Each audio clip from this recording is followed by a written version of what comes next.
बिस्मिल्लाहिर्रहमानिर्रहीम अस्सलाम वालेकुम। Welcome to this very important lecture of physics. इस लेक्चर के अंदर हम बहुत ही इंपॉर्टेंट एमसीक्यूज़ को डिस्कस करेंगे जो कि फ़िज़िक्स के चैप्टर मेजरमेंट से होंगे, और ये वो एमसीक्यूज़ होंगे जो पास्ट एग्ज़ाम्स में, कॉम्पिटिटिव एग्ज़ाम्स और उसके अलावा एमडी कैट, ई कैट और दूसरे एडमिशन टेस्ट, उनमें बहुत ज़्यादा रिपीट होते रहे होंगे। तो हम ये एमसीक्यूज़ डिटेल के साथ विद रीज़न डिस्कस करेंगे ताकि आपके काफ़ी हद तक जो कॉन्सेप्ट्स हैं मेजरमेंट्स के अंदर वो मैक्सिमम क्लियर हो जाएंगे। So let's move to this lecture. Okay, first MCQ है the SI unit of gas constants R. अगर हम फार्मूला देखें तो गैस कांस्टेंट के लिए जनरल गैस इक्वेशन जो है हम यूज़ करते हैं PV is equal to nRT, और यहाँ से अगर हम गैस कांस्टेंट जो है वो R शो कर रहे हैं तो अगर हम इसको अलग कर लें तो ये बन जाएगा R is equal to PV over NT। ठीक है, P स्टैंड्स फॉर प्रेशर, और प्रेशर इक्वल होता है पास्कल, या इसको हम लिख सकते हैं Newton per metre square. Volume जो है ये होता है मीटर क्यूब, और जो N है ये होता है मोल, और जो टेम्परेचर है ये होता है केल्विन। तो अगर हम इसको ऊपर ले आए तो ये बन जाएगा न्यूटन मीटर और पर मोल और पर केल्विन। न्यूटन मीटर जो है ये इक्वल होता है जाउल के, इसलिए हम लिख सकते हैं joule per mole per kelvin. So this will be the answer, joule per mole per kelvin. Okay जी, this MCQ is the unit of permittivity of free spaces. अगर हम परमिटिविटी की बात करें तो this is related to electric field for a medium, यानी कोई भी मीडियम जो है वो इलेक्ट्रिक फील्ड को पास आउट करवाने के लिए कितना अलाउ करता है, वो उसकी क्या कहलाती है, permittivity. According to Coulomb's law अगर फार्मूला देखें तो ये है 1/4 pi epsilon not Q1 Q2 over R square. अगर हम एप्सिलॉन नॉट फाइंड करना चाहते हैं तो इसको इस साइड पे ले जाएं, ये बन जाएगा Q over Q1 Q2 over F R square. ठीक है, मैं 4 पाई को इग्नोर कर रहा हूँ, उसकी रीज़न ये है कि 4 पाई जो है इसका कोई यूनिट नहीं है, that's why we ignore it. तो अब हम इसे इन टर्म्स ऑफ यूनिट लिखते हैं, तो इसके मुताबिक ये क्या बन जाएगा, Q1 का यूनिट कॉलम, Q2 का यूनिट कॉलम, एंड F का यूनिट न्यूटन और R का unit metre square. It means ये बन जाएगा coulomb square per newton metre square. So this will be the answer. Okay, next is the correct unit of thermal conductivity is. What is thermal conductivity? Thermal conductivity को समझने के लिए हम देखते हैं rate of flow of heat. Here Q stands for heat, not for charge. अगर हम rate of flow of heat की बात करें तो it is directly proportional to factors, some factors. Those factors are area, temperature difference. और जिन factors के साथ ये इन्वर्सली प्रोपोर्शनल है वो है लेंथ, यानी हीट जो है वो किसी भी लेंथ ऑफ द रॉड में से कितना फ्लो करती है। अगर लेंथ बढ़ जाए तो रेट ऑफ हीट कम हो जाता है। अगर हम इस प्रोपोर्शनल को हटाएं तो यहाँ पे कांस्टेंट आएगा, एंड दैट कांस्टेंट इज के। सो ये बन जाएगा KA T1 minus T2 over L। In this case this K is known as constant, और this constant is also known as thermal conductivity. So we can say that अगर हमने K का unit find करना है तो बाकी सारी values को इस तरफ लें, Q/T into L over A into T1 minus T2। ठीक है, Q का जो यूनिट है, Q we already know that it is joule, time का सेकेंड, लेंथ का मीटर, एरिया का मीटर स्क्वायर, और टेम्परेचर डिफरेंस, इन दोनों का एक ही यूनिट आएगा क्योंकि ये दोनों माइनस हो रहे हैं। यहाँ पे मीटर मीटर स्क्वायर से कैंसिल हो जाएगा, और इस तरह जो है हमारे पास जो यूनिट आएगा दैट विल बी जाउल पर सेकेंड पर मीटर पर केल्विन। या इसको हम एक और फॉर्म में भी लिख सकते हैं, अगर हम टेम्परेचर को केल्विन की जगह सेंटीग्रेड में लें तो ये बन जाएगा जाउल पर सेकेंड पर मीटर पर degree Celsius. So this will be the answer, fourth option will. Which one of the following is a derived unit? We already know that there are total 7 base units. Total 7 base units हैं, और उनके अलावा जितने भी units हैं they all are derived units. So अगर हम ये देखें तो this is candela, and candela is the unit of intensity of light. This is base. ठीक है, similarly A A is the unit of intense current, ampere. Similarly, mole is the unit of amount of substance, N. These all are base units, but kilogram meter per second is the unit of momentum, and momentum is a derived quantity. So this unit is known as derived. और अब ये अपने नाम से ही देखें, इसको अगर हम देखें तो ये तीन यूनिट्स को कंबाइन करके बन रहा है. ओके जी, next is the velocity of particle. This is the velocity of particle, और इसमें गिवन क्या है, v मीटर पर सेकंड में है और t जो है सेकंड में है, तो हमने c का यूनिट बताना है. ये एक इक्वेशन है, v is equal to at square plus bt plus c. जब भी हम कोई इक्वेशन लिखते हैं तो जो लेफ्ट हैंड साइड के यूनिट्स होते हैं वो राइट हैंड साइड के यूनिट्स के इक्वल आने चाहिए. इट मीन्स अगर v का यूनिट मीटर पर सेकंड है और ये सारी वैल्यूज ऐड हो रही हैं, तो इनमें से हर एक का यूनिट जो है, इनका प्रोडक्ट जो है ऐड होने के बाद, मतलब प्रोडक्ट होने के बाद जो है हर एक का यूनिट क्या होना चाहिए, metre per second. So according to this relation the unit of c will be metre per second, because the unit of left hand side should be equal to the unit of right hand side. Which one is the not a branch of physical science? इनमें से physical science की branch जो है वो कौन सी नहीं है? Physical science deals with non living things. So we can say that the biology is not the branch of physical science, क्योंकि बायोलॉजी में जो है हम लिविंग थिंग्स की बात कर रहे होते हैं. ओके, नेक्स्ट इज, ये एक इक्वेशन है, x is equal to this, where x is the distance and t is time, then the unit of b is, okay, let's write equation, x is equal to at plus bt square, और यहां बताया हुआ है कि x is the distance in kilometers.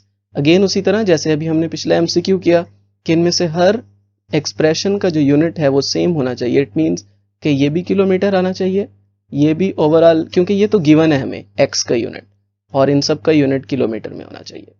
अब अगर हम condition देखें तो कंडीशन के मुताबिक हमें बताया गया है कि जो इसमें से t का यूनिट है, t is in seconds.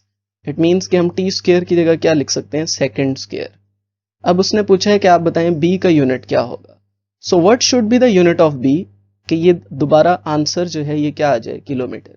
It means जो b का यूनिट है ये क्या होना चाहिए, किलोमीटर पर सेकेंड स्क्वायर, क्योंकि ये सेकेंड स्क्वायर के साथ मल्टीप्लाई होके कैंसिल हो जाएगा और फाइनली दोबारा से क्या आ जाएगा, kilometre. So the unit of b should be kilometre per second square to give the required unit. So this will be the answer. Okay, next is the unit of magnetic flux is. अगर हम magnetic flux की unit की बात करें तो वो क्या है? Okay, we already know that phi is equal to magnetic flux को हम phi से denote करते हैं. It is the product of magnetic field and vector area B dot A. Okay, the unit of B is Weber, and this is equal to, in terms of derived unit, this is equal to kilogram meter square per second square over ampere. Okay, and this kilogram meter square per second square can also be written as Newton meter. ठीक है, इसको इस तरह इसलिए लिखा है because 1 Newton is equal to kilogram meter per second square, and we when multiply this with meter, then Newton meter is equal to kilogram meter square per second square. So हम कह सकते हैं कि जो फ्लक्स का unit है that is Newton meter per ampere और Weber. Which one of the following is not an interdisciplinary area of physics? इनमें से कौन सा है?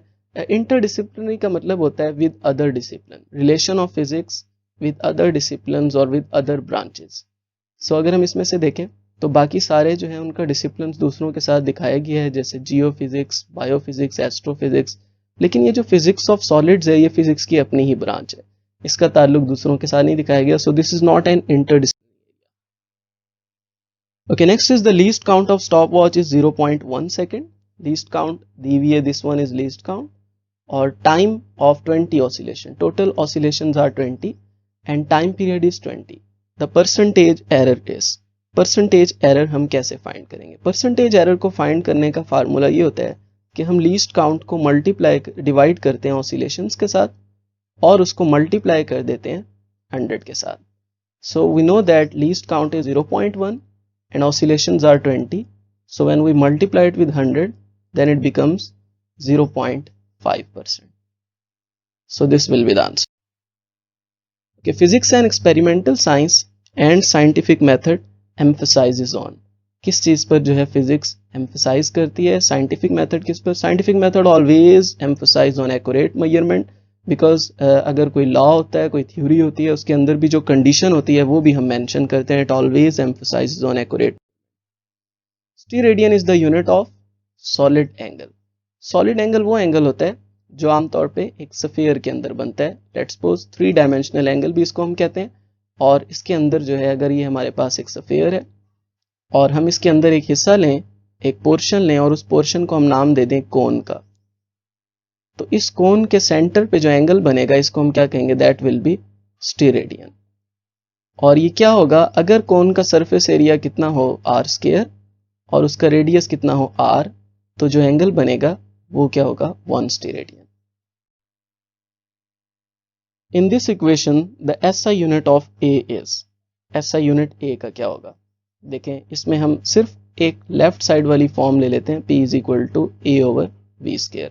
जब भी हम कोई इक्वेशन लिखते हैं और दो वैल्यूज उसमें ऐड हो रही होती हैं, तो ऐड होते वक्त उन दोनों का यूनिट सेम आना चाहिए. यानी अगर यहाँ पे प्रेशर का unit Newton per metre square है, तो इसका यूनिट भी कितना आना चाहिए? That should also be Newton per metre square.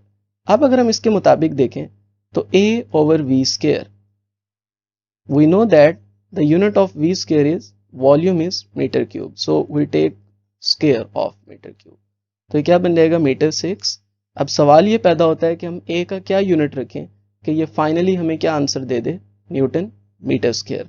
तो यहाँ पे a का यूनिट क्या होना चाहिए? Newton metre 4. उसकी रीजन क्या है? ये 4 - 6 दोबारा से क्या कर देगा? It becomes Newton per meter square. So the unit of A should be Newton meter 4. This will be the unit. So इस तरह हमारे पास ये आंसर आ जाएगा. Which is the derived quantity in SI units? Derived quantity कौन सी है? I already told that कि आपको 7 बेस क्वांटिटीज याद करनी है. उनके अलावा जितनी भी क्वांटिटीज हैं वो सारी की सारी क्या होंगी? derived quantities. ओके, तो इस तरह से अगर हम यहाँ पे देखें तो electric charge will be the derived quantity, because charge is derived from current. Charge is the product of current and time. Okay, the radius of ball is this. The percentage error in the volume of ball will be. ये हम कैसे find करेंगे? देखिए, सबसे पहले हम percentage error volume of ball, volume of sphere का formula होता है 4/3 पाई आर क्यूब. जब हम पावर की बात करते हैं तो उस टाइम जब हम परसेंटेज एरर निकालेंगे, वैसे आर का परसेंटेज एरर पहले निकाल लेते हैं. वो कैसे निकलेगा? It will B 0.2 divided by 5.2. जो लीस्ट काउंट होती है उसको हम ओरिजिनल वैल्यू से डिवाइड करते हैं और मल्टीप्लाई कर देते हैं 100 से, तो ये बन जाएगा 3.84. ठीक है. अब हम अगर इसी को यूज करते हुए परसेंटेज एरर ऑफ वॉल्यूम निकालें तो वो कितना होगा? It will be 3 times of percentage error of R, और आर का परसेंटेज एरर कितना है? 3.84. So if we multiply these values, then it becomes 11.5%, which is approximately equal to 11. So this will be the answer. While measuring this, the acceleration due to gravity is simple pendulum. Students make positive error of 1% in length. Length के अंदर कितना error आ रहा है ये बताया हुआ है 1%, और time period के अंदर कितना आ रहा है 3%. अब g की वैल्यू है 4 पाई r square, 4 pi square into l over t. ये हमारे पास एक एक्सप्रेशन दिया हुआ है. जब भी वैल्यूज डिवाइड हो रही होती हैं या मल्टीप्लाई हो रही होती हैं, तो उस टाइम हम परसेंटेज अनसर्टेनिटीज को क्या कर देते हैं? ऐड कर देते हैं. Percentage uncertainties are added. तो हम कह सकते हैं कि जो जी की वैल्यू है, अगर हम इसको देखें, so it will be equal to percentage uncertainty of L plus percentage uncertainty of T square. अच्छा, जब हम पावर की बात करते हैं तो पावर के दौरान वही अनसर्टेनिटी, वो पावर जो है वो शुरू में आ जाती है. It means this will be equal to 2 times of percentage uncertainty of T. Percentage uncertainty of L is given 1% और टी की परसेंटेज दी हुई है 3%, बट इसको हम 2 से मल्टीप्लाई करेंगे due to power, so it becomes 1 + 6%. This is equal to 7%. So this will be the answer. Okay, next is an experiment measured quantities. This expression is given x is equal to a b square over c cube. इसमें हमने x की percentage error जो है वो बताना है कि वो कितना है। तो जब भी वैल्यूज मल्टीप्लाई या डिवाइड हो रही होती हैं तो जो परसेंटेज अनसर्टेनिटी होती है वो सबका क्या हो जाती है, सम। लेकिन जो पावर है वो शुरू में आ जाती है, यानी ये हो जाएगा 2 into percentage uncertainty of b plus 3 into percentage uncertainty of c. We already know that the percentage uncertainty of A is 1 and percentage uncertainty of B is 3 and percentage uncertainty of C is 2. So 1 plus 6 plus 6. It becomes 6 plus 6 12, 12 plus 1 13%. So this will be the answer. Okay, next is if x is equal to a power n then the fractional error is equal to.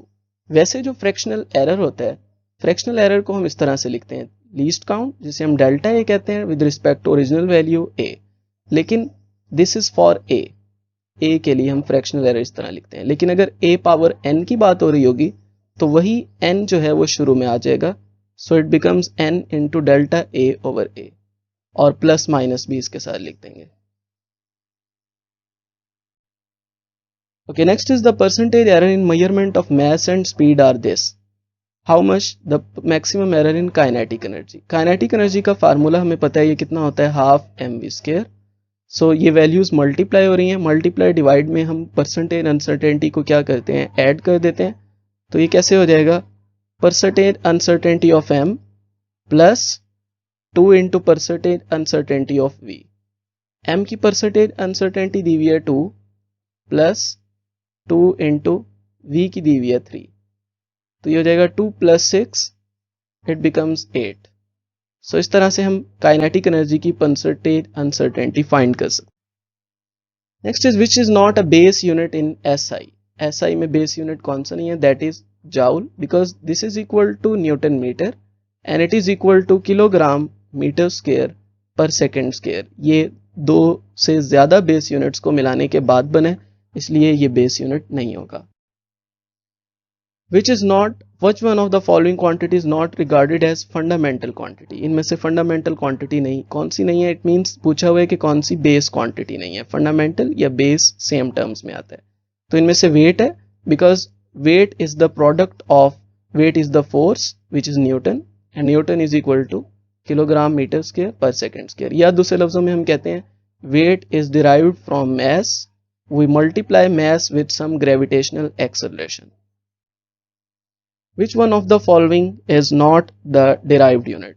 So we already know 7 base units which not a derived quantity, and quantity की अगर हम बात करें तो इसके अंदर जो है वो electric constant.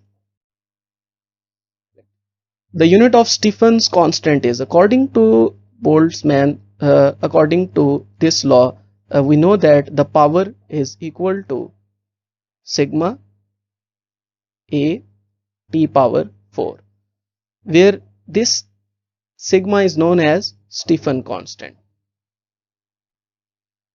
ठीक है, the power emitted from any source is equal to the product of sigma, area and temperature. So if we want to find the unit of sigma, then it will be equal to P over AT4.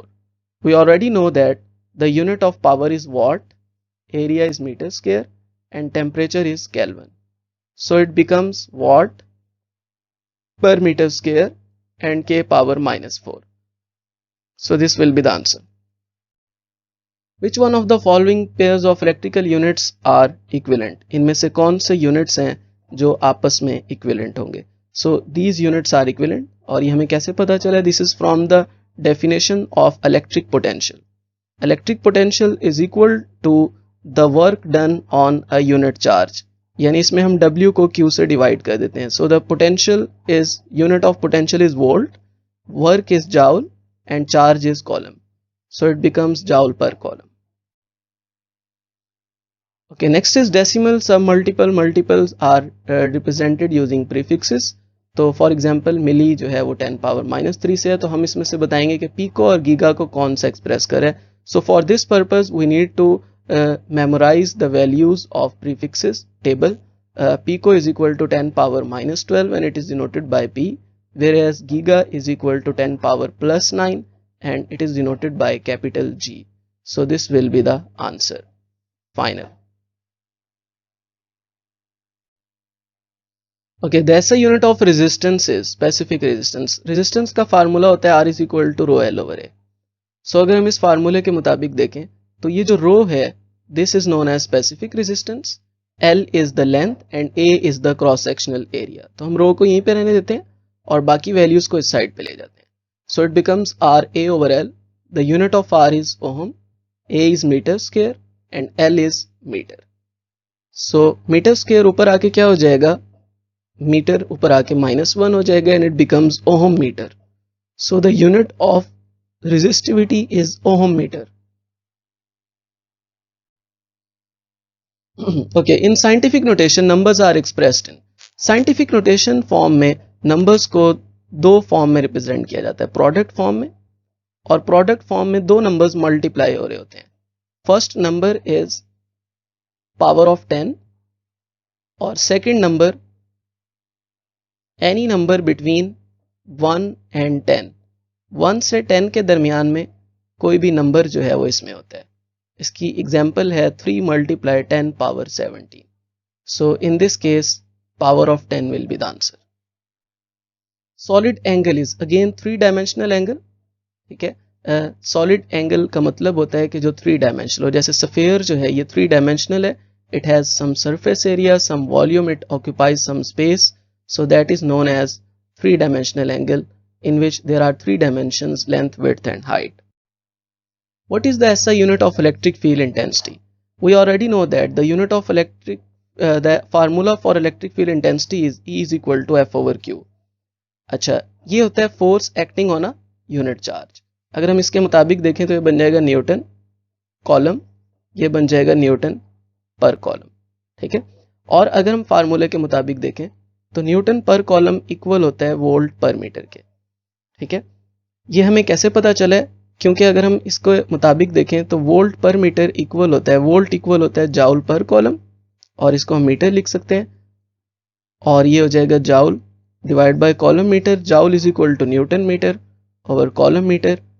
Newton will be cancelled out, so we can meter will be cancelled out, so we can say that volt per meter is equal to Newton per column. So this will be the answer. Okay, next is the energy of the photon of light of frequency this. What are the base units of H? हमने इसमें H का जो base unit है वो find करना है. So we already know that formula क्या होता है, E is equal to HF, और H किसके इक्वल हो जाएगा, E ओवर F. ठीक है, we already know that energy का जो यूनिट है, एनर्जी का यूनिट होता है जाउल और फ्रीक्वेंसी का यूनिट होता है hertz, which is equal to per second. So we can write it as per second. So ये पर सेकेंड ऊपर आके क्या बन जाएगा, this will be equal to joule second. It can also be written as joule equal होता है kilogram metre square per second square multiply second, और जब हम इनको मल्टीप्लाई करेंगे तो ये बन जाएगा kilogram metre square per second. So this will be the answer. Okay, next is which one of the following pair of units are both base units. इनमें से कौन से जो हैं वो दोनों बेस यूनिट हैं. So that is the pair of base units. Ampere is the unit of current and kelvin is the unit of temperature. Both are base units. Both are base quantities and ampere and Kelvin are their base units. Energy per unit volume represents. Energy per unit volume जो है ये किस चीज को represent कर रही होती है. If we write it as energy over volume, energy का unit होता है, we already know that Newton meter, और volume का होता है मीटर क्यूब. अगर हम इसको कैंसिल करें तो ये बन जाएगा न्यूटन पर मीटर स्क्वायर, और newton per metre square we already know that this is equal to force. So we can say that energy per unit volume represents force. Light year is the unit of distance. It is actually the distance. ये वो distance है जो light travel करती है in 1 year. So the distance traveled by light in 1 year is equal to 1 light year. ठीक है, 1 light year is equal to, ये हमें कैसे पता चलेगा, हम फार्मूला यूज करेंगे. डिस्टेंस प्रोडक्ट होता है स्पीड और टाइम का, so we can write as S is equal to V T, और v जो है यहाँ पे हम स्पीड ऑफ लाइट लिख सकते हैं 3 × 10⁸ और टाइम जो है, टाइम हमने कैसे निकालना है, टाइम हम सेकंड्स में चेंज करेंगे क्योंकि ऐसा यूनिट जो है वो सेकंड्स है। तो हम सबसे पहले हम 1 ईयर को डेज में चेंज करेंगे, 365 से मल्टीप्लाई करेंगे, फिर डेज को आवर्स में चेंज करने के लिए 24 से, आवर्स को मिनट में चेंज करने के लिए 60 से, और मिनट को दोबारा से सेकंड्स में चेंज करने के लिए 60 से मल्टीप्लाई करेंगे तो ये बन जाएगा 3.153 × 10⁻7। तो अगर हम इसे यहाँ पे पुट करेंगे 3.1536 × 10⁻7 तो ये बन जाएगा 9.46 × 10⁻15। So this will be the answer, 9.46 × 10⁻15 meter. Which one of the following is not the unit of length? अगर हम देखें angstrom, this is also the unit of length. 1 angstrom is equal to 10⁻−10 meter. ठीक है, micron is used to measure the length in micrometers. This is the distance which is used for the light distance. So radian is not the unit of length. So we can say that this is not the unit. Which of the following quantities has unit that can be expressed in terms of 2 SI base units? इनमें से कौन सा है जो 2 base units के term में express हो सकता है? तो वो चार्ज है, क्योंकि हम जानते हैं कि चार्ज जो है ये प्रोडक्ट होता है करंट का और टाइम का, और करंट का जो यूनिट होता है वो होता है एम्पेयर और टाइम का यूनिट होता है सेकंड। सो ये एक ऐसा यूनिट है जो 2 मजीद बेस यूनिट्स की फॉर्म में एक्सप्रेस हो रहा है। Okay, if P is the momentum and the expression has the base identical to, इसमें से किसका एक्सप्रेशन जो है वो आइडेंटिकल होगा? और इसमें जो एक्सप्रेशन है, दिस MCQ इज इनकम्प्लीट, इस एक्सप्रेशन में यहाँ पे लिखा हुआ होना चाहिए था P²/2m, यानी अगर ये एक्सप्रेशन हो P²/2m, सो ये किसके आइडेंटिकल होगा? तो हम इसको फाइंड कर लेते हैं, P²/2m कर लेते हैं। We already know that the unit of P is kilogram metre per second. Okay, and अगर हम इसको स्क्वायर में चेंज करेंगे तो ये बन जाएगा kilogram metre square per second square. ठीक है, और नीचे मैस का यूनिट क्या होगा? किलोग्राम। किलोग्राम किलोग्राम स्क्वायर के साथ कैंसिल हो जाएगा और kilogram metre square per second square, this unit is same as the unit of energy because the energy is equal to Newton meter and it is also equal to that. Okay, which expression could be correct for velocity? इनमें से हमने बारी बारी देखना है कौन सा expression velocity के लिए करेक्ट है। मैं यहाँ पे डायरेक्ट बता रहा हूँ GH, हम बारी बारी सबको चेक कर सकते हैं, फिलहाल हम इसको चेक कर देते हैं। G का यूनिट होता है मीटर पर सेकेंड स्क्वायर, क्योंकि एक एक्सेलरेशन है। लैम्डा का यूनिट होता है metre, metre will be cancelled out, multiply होगा मीटर के साथ और ये बन जाएगा metre square per second square. अगर हम इसको स्क्वायर रूट की पावर होती है -+1/2, तो इसको इसके साथ सॉल्व करेंगे तो ये बन जाएगा मीटर पर सेकेंड। सो इसलिए हम यहाँ लिख देंगे कि this is the unit of. Characteristic of an ideal standard are, एक आइडियल स्टैंडर्ड की क्या करेक्टरिस्टिक है? एक तो ये इनवेरिएबल होता है, यानी ये चेंज नहीं होता, और दूसरा इसको आसानी से एक्सेस किया जा सकता है। So these are the characteristics. The angle made by an area of sphere equal to the square of its radius at its center is. आमतौर पे स्फीयर के लिए जो हम एंगल लेते हैं उसको हम सॉलिड एंगल कहते हैं, और इसके लिए हम एक कोन का पोर्शन लेंगे, और कोन के लिए जो है हम अगर इसका रेडियस r कह लें और इसका सरफेस एरिया कोन का r² कह लें, तो जो एंगल सेंटर पर बन रहा होगा उसे हम क्या कहेंगे? दैट इज 1 स्टीरेडियन, और इसको हम ऑलरेडी पहले भी कर चुके हैं इस तरह का MCQ. So 1 steradian will be the angle which is formed at the center of a sphere of conical shape portion when the surface area has equal to value r². Okay, next is the power loss in a resistor is this, और uncertainty हमें बताई हुई है, potential difference की है 3% और resistor की है 2%। हमने पावर में बतानी है। पावर का फार्मूला होता है P is equal to, in terms of voltage and resistor, it is equal to V²/R। जब दो वैल्यूज डिवाइड हो रही होती हैं तो डिवीजन के केस में हमने अभी पढ़ा है कि परसेंटेज अनसर्टेनिटीज जो है उनको हम ऐड कर देते हैं।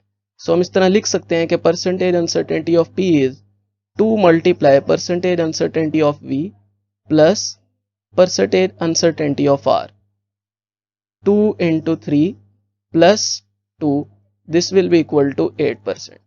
सो ये आंसर आ जाएगा। नेक्स्ट है 1 pascal is equal to, 1 pascal किसके इक्वल है? तो पास्कल के केस में प्रेशर का फार्मूला होता है P is equal to F/A, F equal होता है kilogram metre per second square और एरिया होता है मीटर स्क्वायर। सो अगर हम इसको ऊपर लाएंगे तो ये बन जाएगा kilogram metre per second square, और इसके साथ ऊपर -2 आ जाएगा और ये बन जाएगा पर metre per second square. So this will be the answer. Okay, the unit of L over G is, this formula relates to the time period of simple pendulum. T is equal to 2 pi square root L over G. तो इसमें L over G का जो unit है वो वही होगा जो time period का यूनिट है. सो इसमें लिख सकते हैं its unit is same as time. Which of the following expression defines a power? So power हमें पता है, power is the rate of work done by a body.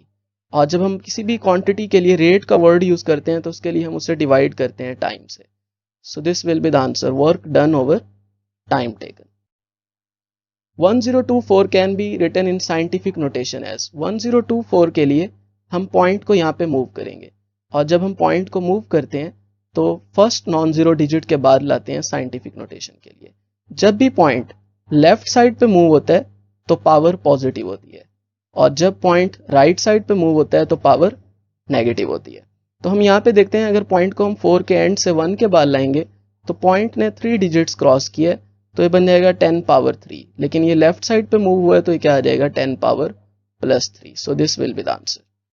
Okay जी, नेक्स्ट है, इसमें हमें इस एमसीक्यू में वोल्ट मीटर की अनसर्टेनिटी यानी वोल्टेज की अनसर्टेनिटी दी हुई है, और दूसरी एम मीटर के लिए करंट की अनसर्टेनिटी दी हुई है. यानी हमें वोल्टेज और करंट की अनसर्टेनिटीज गिवन है. Given uncertainties are for voltage it is 3% and for current it is 2%. हमने बताना है कि रेजिस्टेंस में क्या अनसर्टेनिटी होगी. आर इक्वल होता है वी ओवर आई, और जब दो वैल्यूज डिवाइड हो रही होती हैं तो हमें पता है कि हम अनसर्टेनिटीज को ऐड कर देते हैं. तो इट मीन्स कि हम इन दोनों को ऐड कर देंगे, percentage uncertainty of V plus percentage uncertainty of I. So it will be 5%. So this will be the answer. Okay जी, इस MCQ में देखते हैं, in this expression below A is the acceleration, F is the force, T is the time, V is the velocity. Which expression represents energy? हमें कैसे पता चलेगा? हम इसको in terms of unit कर लेते हैं. एनर्जी का यूनिट होता है joule and it should be equal to Newton meter. हम बारी बारी इनके यूनिट्स निकाल लेते हैं. F का यूनिट होता है न्यूटन और T का होता है second. This is not possible. इसी तरह हम इसका देखते हैं, मैस का यूनिट होता है kg, V का होता है मीटर पर सेकंड और T का होता है सेकंड. ये ऊपर आएगा तो बन जाएगा kg metre per second square. This is equal to newton and this is not possible. So हम इसका करके देखते हैं. फोर्स का यूनिट होता है न्यूटन, वेलोसिटी का यूनिट होता है मीटर पर सेकंड और टाइम का होता है सेकंड. सेकंड पर सेकंड के साथ कैंसिल हो जाएगा. This is equal to newton metre and which is equal to joule. So this will be the answer. Next है, the measurement of physical quantity may be subject to random error to add systematic error. इसमें से कौन सा जो है expression वो correct है? तो जो सिस्टमैटिक एरर होता है उसको हम करेक्ट कर सकते हैं accurately by using zero error. तो इसके लिए रैंडम एरर जो है उसको रिड्यूस करने का एक ही तरीका होता है कि हम जो गिवन वैल्यूज होती हैं उनको एवरेज लेते हैं, यानी जितनी भी वैल्यूज होती हैं उनको हम प्लस करते हैं और टोटल नंबर से डिवाइड कर देते हैं. Okay, next is an experiment is done to measure the current. इसमें हमारे पास करंट गिवन है और करंट की वैल्यू है 1 प्लस 0.2 एम्पेयर, और उसके बाद वोल्टेज की वैल्यू गिवन है 8 प्लस माइनस 0.4 वोल्ट. हमने बताना है रेजिस्टेंस क्या है और उसकी अनसर्टेनिटी क्या है. सबसे पहले हम क्या करेंगे, परसेंटेज अनसर्टेनिटी ऑफ करंट निकाल लेंगे. उसका तरीका क्या है कि हम लीस्ट काउंट को डिवाइड करेंगे टोटल वैल्यू से और मल्टीप्लाई कर देंगे 100 से, तो यह आ जाएगा 20%. सिमिलरली हम परसेंटेज अनसर्टेनिटी ऑफ V निकाल लेंगे. उसके लिए हम क्या करेंगे, 0.4 को डिवाइड करेंगे 8 से और मल्टीप्लाई कर देंगे 100 से, तो ये 5% आ जाएगा. So total uncertainty of R is, R का फार्मूला होता है R is equal to V over I, और जब दो वैल्यूज ऐड हो रही होती हैं तो उनको हम प्लस कर देते हैं. सो 20 प्लस 5 डिवाइड के केस में हम प्लस करते हैं तो ये बन जाता है 25%. ठीक है, so we can write as R is equal to V over I 8 over 1, this is equal to 8 ohm. अब हम क्या करेंगे, इस 8 ओम का 25% निकाल लेंगे. So 25% of 8 ohm is 25 multiply 8 divide by 100, this will be equal to 2. ठीक है, इट मींस कि इसकी जो अनसर्टेनिटी है वो 2 है और रेजिस्टेंस की जो एक्चुअल वैल्यू है वो 8 है. So this will be the answer, 8 plus minus 2 ohm. Next is a mass has acceleration. इसमें हमें कुछ वैल्यूज गिवन है. मास की अनसर्टेनिटी गिवन है, एक्सेलरेशन की गिवन है, सेकंड की गिवन है और टाइम की गिवन है. और पूछा ये हुआ है कि what is the percentage uncertainty in the average power. Power equal होता है force multiply velocity, F equal होता है एम ए के, और वेलोसिटी होता है डिस्प्लेसमेंट मल्टीप्लाई टाइम, ठीक है, या एस मल्टीप्लाई टाइम। तो हमें ये अनसर्टेनिटी सारी गिवन है और ये सारे मल्टीप्लाई हो रहे हैं, तो प्रोडक्ट के केस में हम अनसर्टेनिटीज को क्या कर देते हैं, ऐड कर देते हैं। तो हम यहाँ पे करेंगे 0.1 प्लस 1 प्लस 1.5 प्लस 0.5, ठीक है। तो जब हम इन सबको ऐड करेंगे तो ये क्या हो जाएगा, 3.1%। सो this will be the answer. Thank you so much, that was all for this lecture. I hope so आपको समझ आई होगी, और अगर आपको ये लेक्चर अच्छा लगा हो तो वो रिक्वेस्ट यू कि काइंडली आप हमारे चैनल को सब्सक्राइब कर लें और इस लेक्चर को दूसरों के साथ भी शेयर करें, ताकि आपके एक पॉजिटिव स्टेप से दूसरों के लिए भी बहुत ज़्यादा फ़ायदा हो। Thank you so much. अगर कोई भी क्वेश्चन हो तो आप कमेंट्स में पूछ सकते हैं और आपको उसका रिस्पॉन्स जो है वो मिलेगा।